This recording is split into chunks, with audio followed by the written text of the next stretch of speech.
तो जय हिंद, जय भारत, वंदे मातरम। हमारे साथ नरेश मिश्रा जी हैं जो कमांडर रह चुके हैं भारत की सेना में, और सेना से सर्विस से जब निवृत्त हुए तो आपने आयुर्वेद के ऊपर रिसर्च किया, और आज इनका रिसर्च भारत भर में नहीं संपूर्ण विश्व में एक वरदान साबित हो रहा है बीमारियों को ख़त्म करने के लिए और आयुर्वेद को नवजीवन देने के लिए।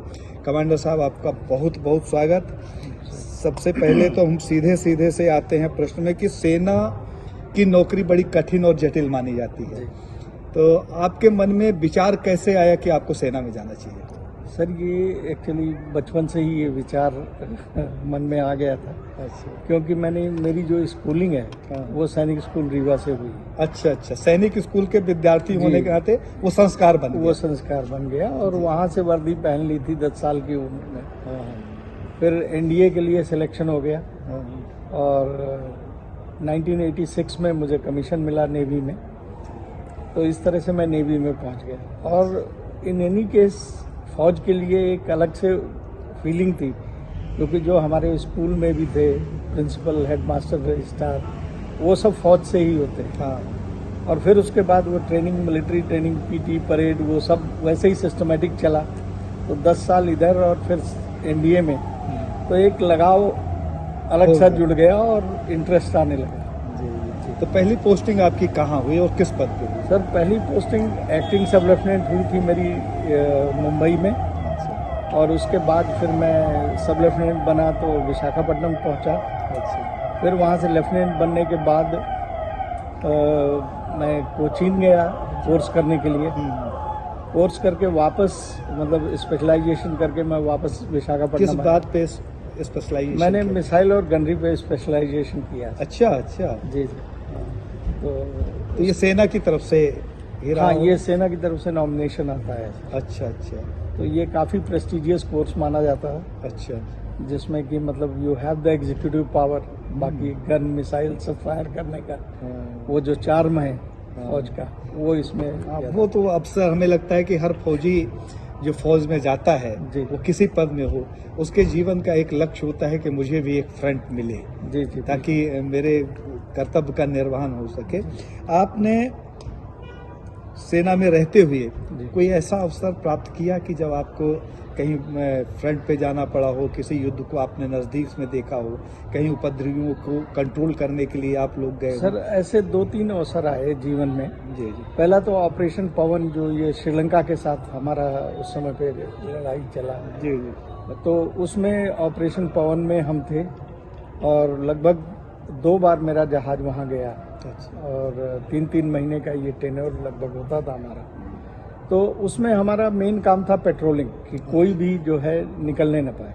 अच्छा। और एक बार ऐसा हुआ था कि ये पता चला कि जो एलटीटी का लीडर है वो इंडिया, शायद प्रभाकरण, तो वो इंडिया से जो है वो फ्ली कर रहे हैं किसी मर्चेंट वेसल में। अच्छा।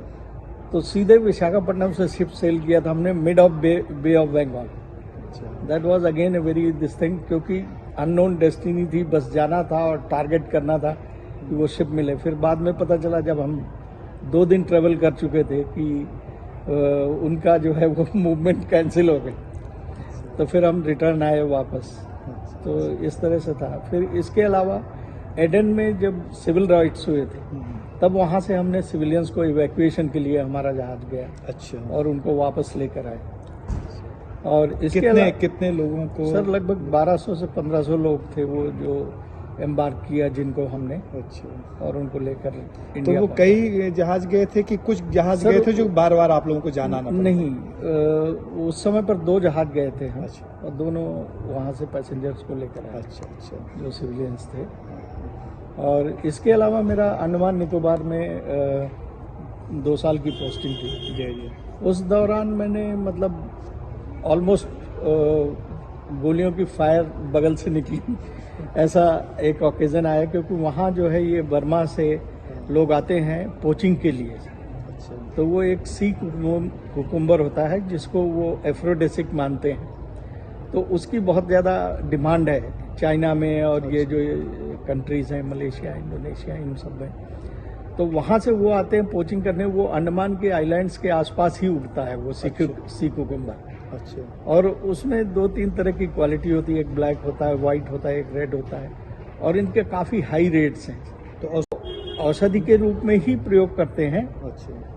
इनका अब तो एक्सट्रैक्ट भी बनने लगा, पहले इसकी राख का ही प्रयोग करते थे ये लोग, अच्छा। लेकिन ये बहुत ही उम्दा एफ्रोडिसिक माना जाता है, रेयर भी कह सकते रेयर।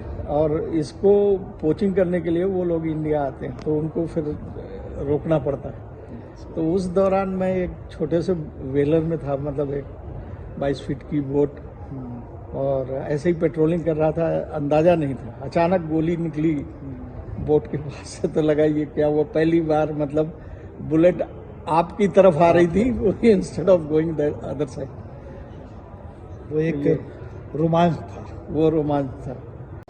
देश की वास्तविक स्थिति जो देखने को मिलती है, कहा जाता है कि विश्व की सैन्य शक्ति में भारत का नाम दूसरे, तीसरे, चौथे नंबर पर है।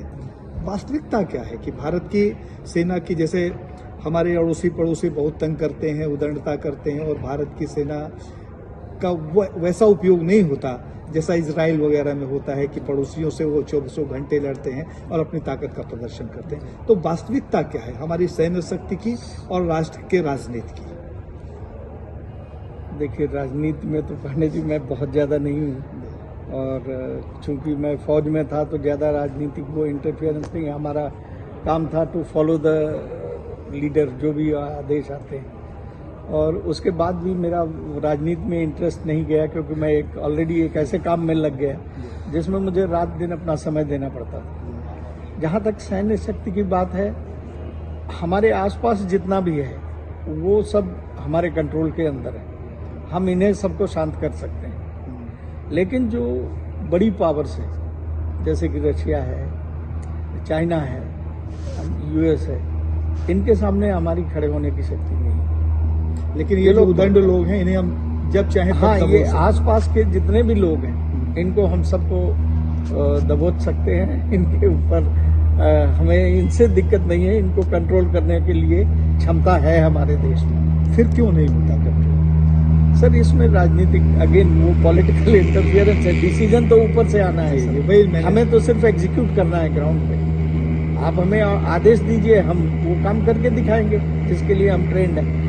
लेकिन यदि आपके अंदर विल पावर नहीं है, आपके अंदर वो शक्ति नहीं है, आप हमें नहीं आदेश दोगे, हमारा काम ऐसा नहीं है कि हम अपने से डिसीजन ले सकें, क्योंकि ये पूरे देश की बात है sir, it's not an individual this thing. हमारी जो भारतीय सेना है वो मजबूत है जी, अपने दम पर अपने आस पड़ोस के राज्यों को कंट्रोल में रख सकती है, परंतु राजनीतिक लाभ और हानि को देखते हुए नेता उससे ग्रसित हो जाता है, जिसके परिणाम भारतीय सेना को और देश को भोगना पड़ता है। जी बिल्कुल सही। आपने आयुर्वेद में बहुत काम किया, जैसा मैंने सुना देखा, आपने कई औषधियाँ यहाँ वितरित भी की। तो आयुर्वेद में एक फौजी आयुर्वेद का ज्ञान प्राप्त करे, और ज्ञान पर नहीं, रिसर्च करे, और रिसर्च करके एक नई थेरेपी खड़ी कर दे राष्ट्र में। एक नया, अपन ये कह सकते हैं कि नया फार्मूला जो हमारे किसी भी फार्मूले से मैच नहीं करता, उसमें भले कई फार्मूले मिले हों, लेकिन एक नया नाम,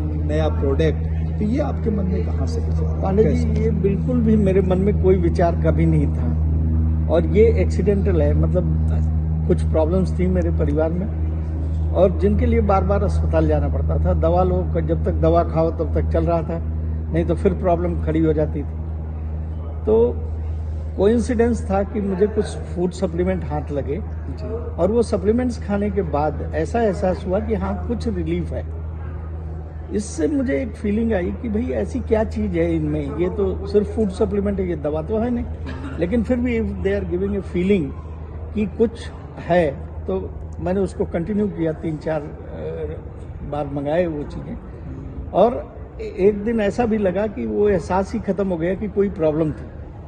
that gave me A confidence कि ये ह्यूमन बॉडी में सिर्फ मेडिसिन का रोल नहीं है, ये जो तत्व हमारे शरीर में कम हो रहे हैं आजकल, खान पान में प्रदूषण, सब ये चीज़ें हो रही हैं, उसके कारण हमारे शरीर में जो बुनियादी तत्व कम हो रहे हैं, उसके कारण बीमारियां हो रही हैं। बैलेंस बिगड़ तो गया। This was the first thought process जिस पे मैंने काम करना शुरू किया, विचार करना शुरू किया, लोगों ने पूछना शुरू किया, मैंने बताना शुरू किया और कुछ लोगों ने यूज़ किया, उन्हें फ़ायदा लगा और इस तरीके से ये सिलसिला आगे बढ़ा। फिर मैं एक ऐसी स्टेज पे आ गया जहाँ कुछ लोग ठीक होते थे और कुछ नहीं ठीक होते थे। वो समय था जब मैं आयुर्वेद में स्विच ओवर किया। फिर मैंने आयुर्वेद की जड़ी बूटियों के बारे में ज्ञान लिया, पढ़ाई की और मेरा सेल्फ अटेन्ड नॉलेज है इस सब्जेक्ट में। वैसे फौज में मेरा लोग पूछते हैं कि भाई आप फौज में वहाँ गनरी ऑफिसर थे, आप गोली चलाते थे और यहाँ आप दवा दे रहे हो लोगों को, तो मैं कहता हूँ नहीं, कुछ ज़्यादा बदला नहीं है। मैं वहाँ भी गोली चला रहा था और यहाँ भी गोली दे रहा हूँ।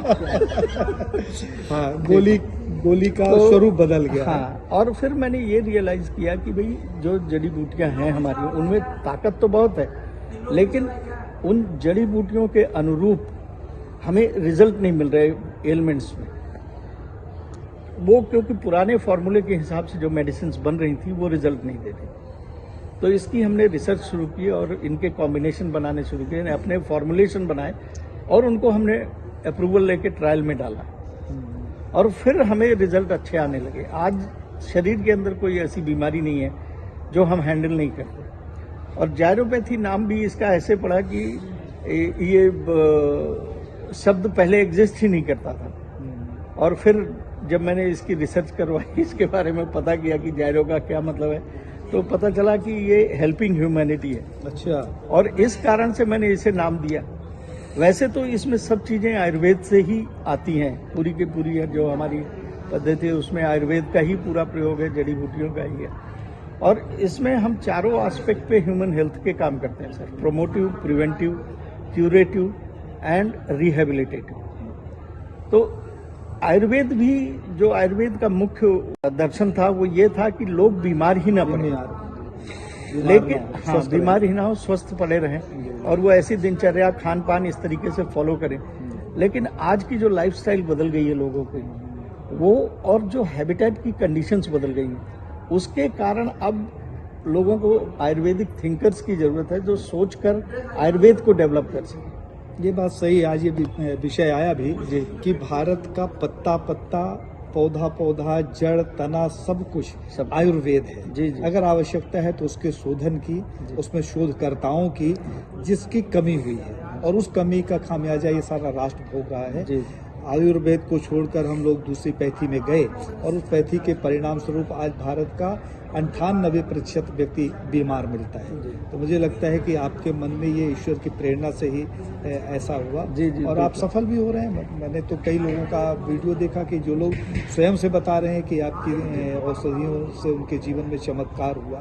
तो अभी आप पूरी तरीके से संतुष्ट हैं जो आपने? नहीं सर, इसमें संतुष्ट होने का तो सवाल नहीं है, बिकॉज हमारी ये रिसर्च अपग्रेड करने की अपने आप को, प्लस मेकिंग न्यू कॉम्बिनेशंस जो सटीक और सटीक बैठे हैं बीमारियों में। जिन चीज़ों में हमें 2 महीने 3 महीने लग रहा है वो 1 महीने में क्यों नहीं हो सकता। तो इस तरीके का भी बहुत बड़ा काम है जो हमें निरंतर करते रहना है। ये तो आपका एक फौजी स्वभाव है कि टास्क लेने की, रिस्क लेने की, किसी काम को तत्परता के साथ, दमदारी के साथ जल्दी करने की। तो उस फार्मूले को आपने वहाँ छोड़ा नहीं फौजी होते हुए, उसे लेकर आप यहाँ भी आए। सर, जो ट्रेनिंग मिली है जी जी, उसका उपयोग हित में, मानव हित में होना चाहिए, मानव कल्याण में। और मुझे बहुत अच्छा लगता है सर, लोग फ़ोन करते हैं, बताते हैं कि वो ठीक हो गए। यदि एक भी फ़ोन दिन में ऐसा आ जाता है तो आत्मा खुश हो जाती है। किस बीमारी में आप ज़्यादा मानते हैं कि असरकारक है? किस बीमारी में आप अपनी ज़्यादा पकड़ रखते हैं उसके इलाज में? 2-3 चीज़ें हैं, 4 चीज़ें हैं जिनमें बहुत अच्छे रिजल्ट हैं। जैसे एक तो कैंसर में हमारे पास बहुत अच्छे रिजल्ट। अच्छा। कैंसर के पेशेंट्स बहुत सारे जो हॉस्पिटल्स रिफ्यूज़ कर देते हैं, उनको बोल देते हैं कि ले जाओ, सेवा कर लो, 10-15 दिन जो भी जिंदा है, उनमें भी हम बचा ले जाते हैं। लगभग 50 से 60% लोगों को बचा लेते हैं। तो क्या उनको एडमिट करते नहीं हैं? सर, एडमिट नहीं करते। मेरा तो काम सिर्फ ऑनलाइन है सर। अधिकतर लोगों से फ़ोन पर बात करता हूँ। आई हैव हैंडल लगभग 2 लाख पेशेंट हैंडल कर चुका हूँ। तो इसके कारण मुझे थोड़ा बहुत सुनने पर ही पता लग जाता है कि what is the root cause, और हमारा काम है रूट कॉज को एलिमिनेट करना। हम सिम्टम कंट्रोल नहीं करते। सिम्टम कंट्रोल के बाद के लिए हम कहते हैं कि कोई भी दूसरा उपाय कर लो, लेकिन जड़ से हम ख़त्म कर देंगे उस चीज़। मतलब जांच रिपोर्ट आपके पास आ जाए, जांच रिपोर्ट आ जाए, लोग बात कर लें और अपनी पूरी हिस्ट्री बता हिस्ट्री दें। बता दें। जी जी, जी जी, उसके जरिए ही हम प्रिस्क्रिप्शन दे देते हैं। मतलब ये बड़ी बात है।